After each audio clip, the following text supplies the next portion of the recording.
La iniciativa Yo Te Incluyo el día de hoy tiene un invitado que a través de la región ha brindado un aporte jurídico y académico en diferentes áreas de los derechos humanos, en especial enfocado a grupos vulnerables, a la docencia y a la academia. Hoy tenemos a Rodrigo Jiménez, consultor internacional, un aliado estratégico y a la vez presidente de la Fundación Justicia y Género. Rodrigo, bienvenidos a la iniciativa Yo Te Incluyo. Muchísimas gracias por la invitación. Realmente es un honor. Gracias. Rodrigo, el tema principal que hoy abordaremos es la capacidad jurídica de las personas con discapacidad. Y entrando en materia, Rodrigo, ¿qué sería la capacidad jurídica?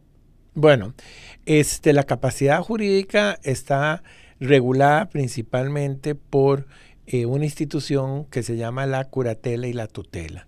La tutela va dirigida a los niños, personas menores de edad en la legislación latinoamericana, y la curatela es cuando la persona ya es mayor de edad y se cuestiona su capacidad volitiva y cognitiva de la posibilidad de tomar decisiones que asuman responsabilidades y obligaciones dentro del marco jurídico. Es correcto. Rodrigo, en tu experiencia al nivel latinoamericano, ¿cuál es el impacto que existe en mantener estas figuras que violentan precisamente el derecho humano de la persona con discapacidad intelectual o psicosocial? Bueno, lo primero que tenemos que tener en claro es que con la aprobación de la Convención sobre los derechos de las personas con discapacidad, el movimiento de personas con discapacidades psicosociales fueron muy activos y lograron que se incorporara el artículo 12 de la Convención. Este artículo 12 nos habla de que las personas con discapacidad tienen capacidad jurídica plena. ¿Esto qué implica?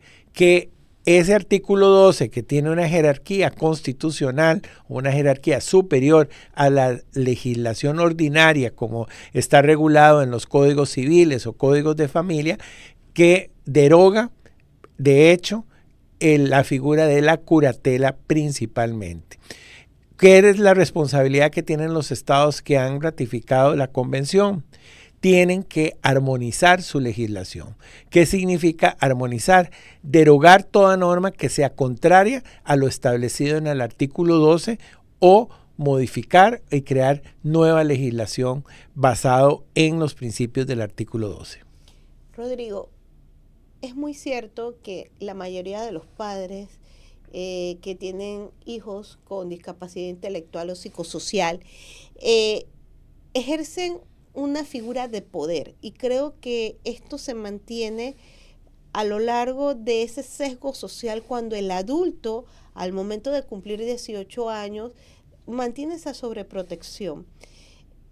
Este fenómeno social ha impactado para que no sea armonizado la legislación o le tomen poca importancia a realizar estos actos legislativos en pro de los derechos de las personas con discapacidad? Bueno, yo diría que primero tenemos que analizar muy bien qué significa la sobreprotección. La sobreprotección es una forma de violencia, solo que la sociedad no lo ve como una forma de violencia porque limita la capacidad y el desarrollo de los seres humanos. La sobreprotección no solo existe en relación a la población con discapacidad, sino que sobreprotegemos a los niños, a las personas mayores, a las mujeres, etc. Es una relación de poder.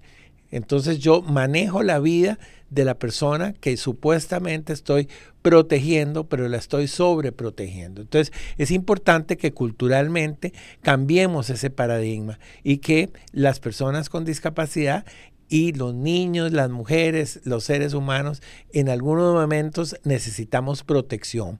Pero para poder desarrollarnos tenemos que saber en qué momentos requiere protegerse y en qué momentos se convierte en un abuso y una descalificación de la persona. Yo te diría que es un patrón sociocultural que no solo lo sufren las personas con discapacidad, sino que lo sufren muchas otras poblaciones. Pero en el caso de las personas con discapacidad, todas las personas con discapacidad se les cuestiona su capacidad jurídica basada en una situación de que no puede hacer o no es capaz de hacer y restringe su capacidad. Pero las personas que están más afectadas por eso son las personas con discapacidad intelectual o cognitiva y las personas con discapacidad psicosocial. Por eso esta población con discapacidad psicosocial fue la que levantó el movimiento para la aprobación de la ley de la convención y el artículo 12. Comprendo. Mira, es chistoso porque aquí en Panamá actualmente pues el Código de Familia en el artículo 389 establece lo que es el proceso de interdicción. ¿Y por qué lo digo que es gracioso? Porque muchas veces se utiliza estas terminologías para declarar inhábiles e incapaces y son términos muy peyorativos que la legislación actual en Panamá ha mantenido y ha culturizado.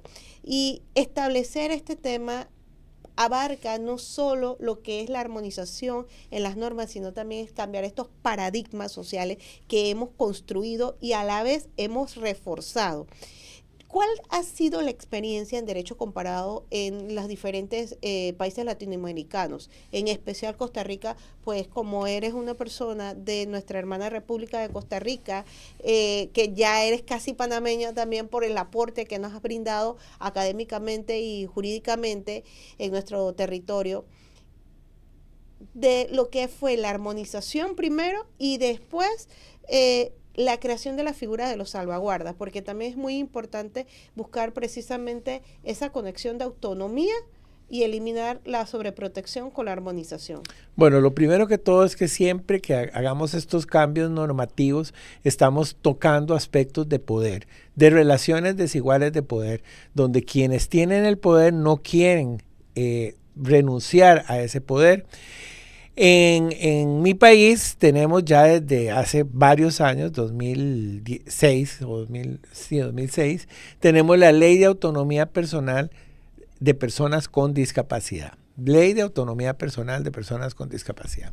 Esta ley la empezamos a trabajar en un instituto de Naciones Unidas y el organismo judicial y se convocó a organizaciones de sociedad civil y a algunos asesores legislativos de diferentes partidos para elaborar una ley modelo. Esta ley modelo pues derogaba la curatela o la interdicción. Es importante que tomemos en cuenta que la interdicción es una figura jurídica del derecho romano, o sea, correcto, tiene miles de años y parte de la relación del pater familia, donde hay una relación masculina, machista, de poder sobre todos los miembros de la familia y llena de un montón de estigmas y cuestionamientos a que se le reconozca la capacidad plena a las personas con discapacidad. En este análisis que hicimos, no solo hay que cambiar la legislación, sino que hay que cambiar la interpretación y la aplicación de la nueva ley. Y te voy a explicar por qué.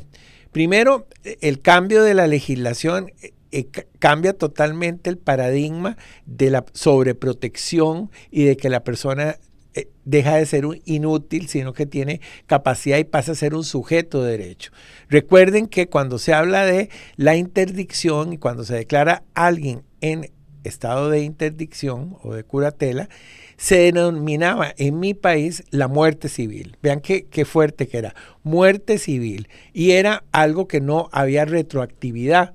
Te declaraban en estado de interdicción con un curador y el curador era el que se encargaba de toda tu vida jurídica. Y dentro de la vida jurídica, lo que más importaba no eran los derechos básicos, el goce y ejercicio de sus derechos humanos, sino que lo que más importaba era el manejo del dinero.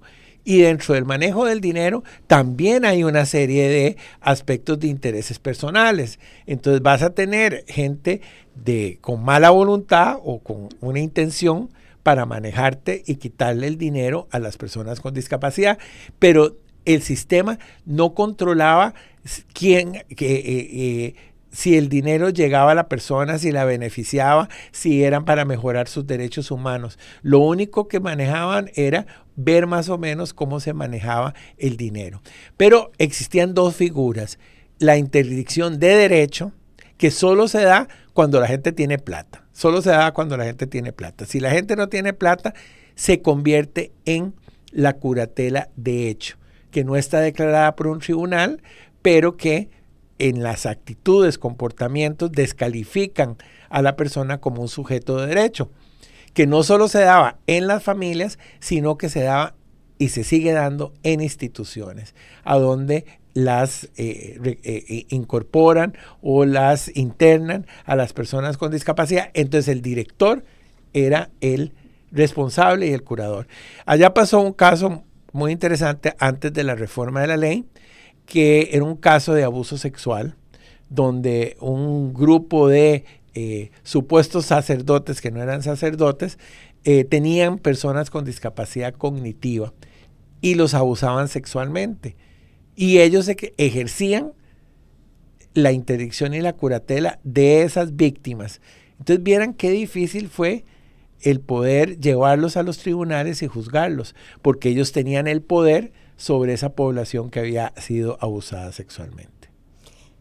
Wow, es increíble. O sea, y el estigma de mantener una discapacidad psicosocial, actualmente todavía utilizamos términos loco, demente, y la credibilidad que mantiene esa persona al denunciar un hecho de violencia sexual o física es mínima, porque todavía mantenemos estas figuras arcaicas que refuerzan un sistema positivista y elimina completamente esta visión neoliberal de derechos humanos que debe existir ya precisamente en la República de Panamá, porque Panamá es signataria de la convención.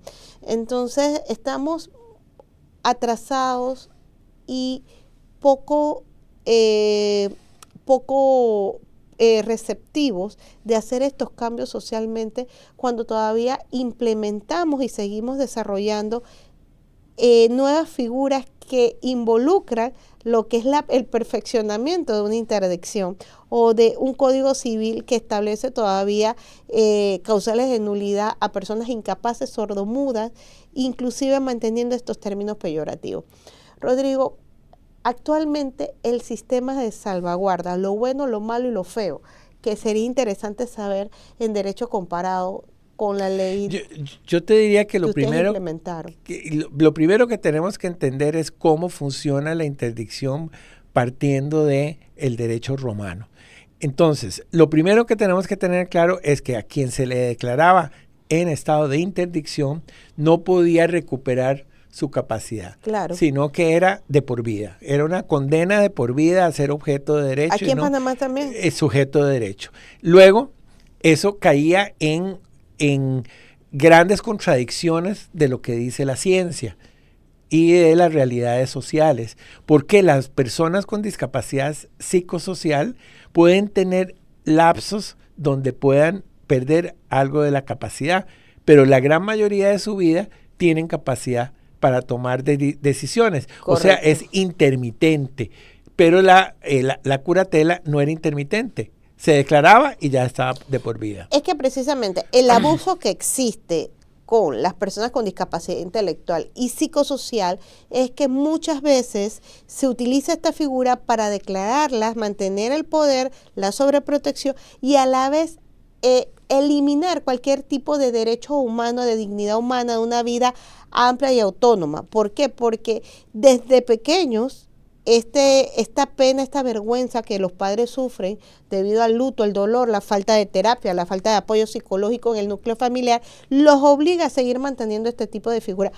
Y si hay algún tipo de discrepancia entre los padres, divorcio o algún fallecimiento, es peor. Entonces, la importancia de poder abordar este tema es precisamente esto. Bueno, ¿a qué tú renuncias? Bueno, y después voy a referirme a la discapacidad cognitiva. La discapacidad cognitiva tiene grados. O sea, hay gente que tal vez no tiene posibilidades de decidir y hay gente que requiere un servicio de apoyo mínimo para tomar decisiones. Entonces, funcionamiento y la regulación de la curatela evidentemente viola derechos humanos de la población con discapacidad. Entonces, volvemos al segundo tema. Antes de eso, quería decirte y darles un mensaje a los que nos están viendo, Claro. en el sentido de que yo creo que los padres caen en una trampa. Y te voy a decir por qué creo que caen en una trampa. Porque las personas, los hijos, van a crecer y las posibilidades de que vivan más que ellos van a ser mayores. Entonces, entre más autónomo sea la persona con discapacidad, más aceptado va a ser por la sociedad y más se podrá defender. Si hacemos personas dependientes, que no son sujetos sino objetos, están más propensos a ser abusados y a ser violentados por la sociedad. Entonces, los padres y madres que quieran deben de preparar a hijos e hijas autónomas que sepan tomar sus decisiones y que de esa manera rompan con las relaciones verticales, porque ellos creen que son eternos. Claro. Y no son eternos. Probablemente van a Creemos. morir antes de que se mueran sus hijos. En relación a tu pregunta claramente de las salvaguardias, recordá que las leyes, una cosa es el texto de la ley y otra cosa es cómo se interpreta y se aplica la ley. Nosotros logramos cambiar el texto, pero no hemos logrado cambiar la interpretación y la aplicación de la ley. Entonces tenemos una ley muy bonita, que yo creo que puede mejorarse, pero una interpretación que todavía está en un paradigma asistencial por parte de los operadores de justicia. Comprendo. Entonces reproducen el esquema que ya teníamos en muchos casos. Otros no, otros han ido avanzando.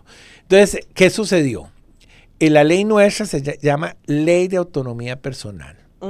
Cuando empezamos a trabajarla, hicimos derecho comparado y había una ley española que se llama la Ley de Dependencia. Entonces nosotros dijimos, no, tiene que ser totalmente lo contrario de la dependencia, es partir de la autonomía, del derecho autonómico.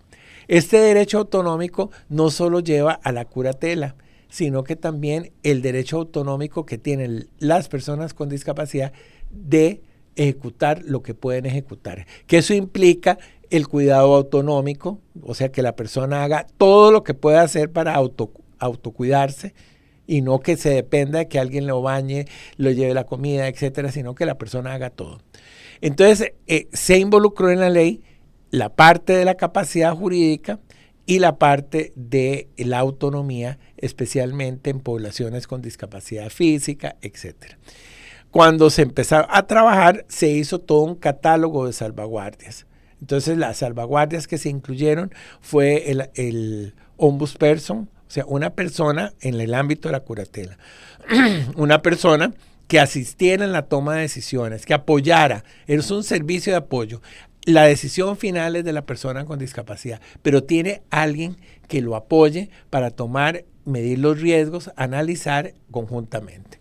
Luego había otro elemento, otra salvaguardia que era la ayuda de pares. La ayuda de pares es tener grupos de personas que nos ayuden a tomar decisiones. Entonces una persona puede tener a gente amiga y de confianza para que le ayude y facilitar de esa manera la toma de decisiones. Otro elemento que era fundamental dentro de las salvaguardas es contar con un defensor público que defienda a la persona en caso que haya contradicciones con su ombudsperson o que haya algún abuso existente. Entonces se hizo todo un catálogo, pero cuando se metió a la corriente legislativa, le dieron mayor prioridad a la autonomía del actuar, la autonomía del movimiento de personas con discapacidad física, probablemente porque tenían más poder que los de discapacidad psicosocial y intelectual.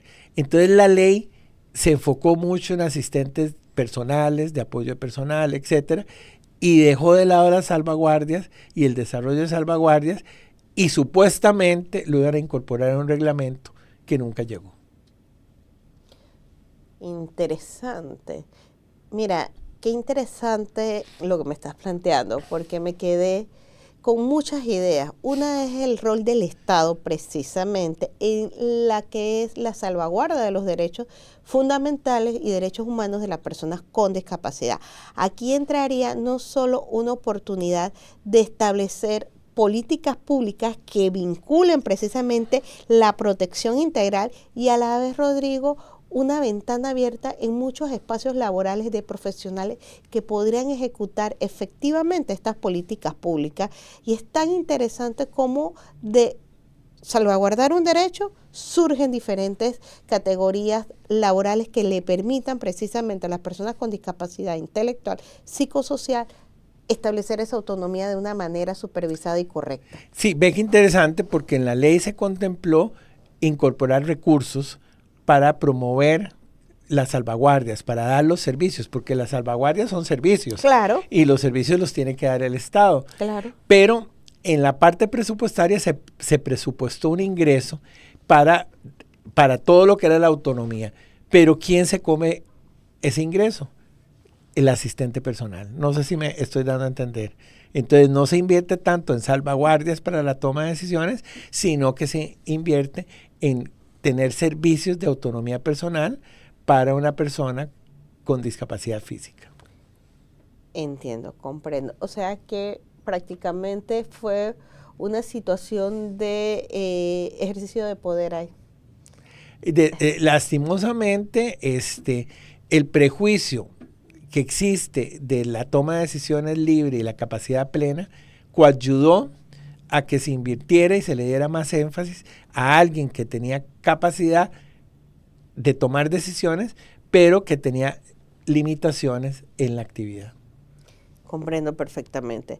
Bueno, Rodrigo, creo que esto es un espacio muy importante para iniciar lo que es parte de mis estudios doctorales.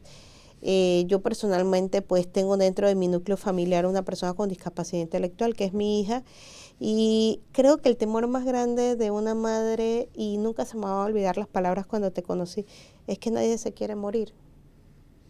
Sí. Y nosotras queremos ser eternas, pero cuando tú le brindas la autonomía a un hijo y le das la oportunidad realmente de hacer cambios estructurales dentro de su futuro a largo plazo, le estás permitiendo, le regalas libertad a ese ser humano.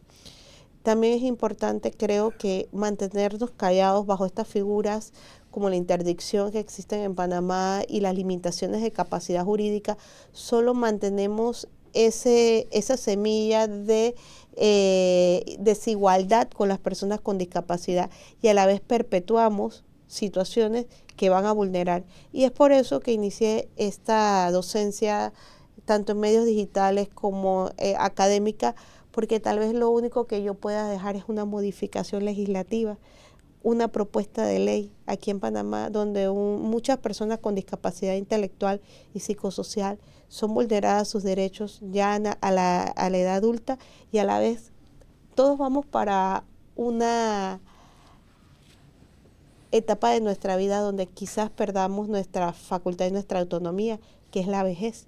Y yo me acuerdo cuando tú en tantas ponencias dices, es que también está la otra parte, cuando llegas a una edad adulta y pierdes completamente el ejercicio de tu patrimonio y de tu capacidad jurídica. Y ese ejercicio es lo que se limita realmente dentro de estas instituciones que se han perpetuado por lo largo de la historia. Yo te diría que son cambios fundamentales para construir sociedades más respetuosas de derechos humanos. Hay momentos que no podemos esperar a que haya un cambio legislativo. Esta convención empezó a principios de este siglo, ya llevamos casi 20 años de funcionamiento, de aprobación de la convención, y hay todavía montones de países que no han armonizado su legislación y que en este momento se les están violando derechos humanos a la población con discapacidad. Yo diría que otro camino que a veces no se piensa es la vía judicial. Claro. El Estado panameño tiene la obligación de armonizar.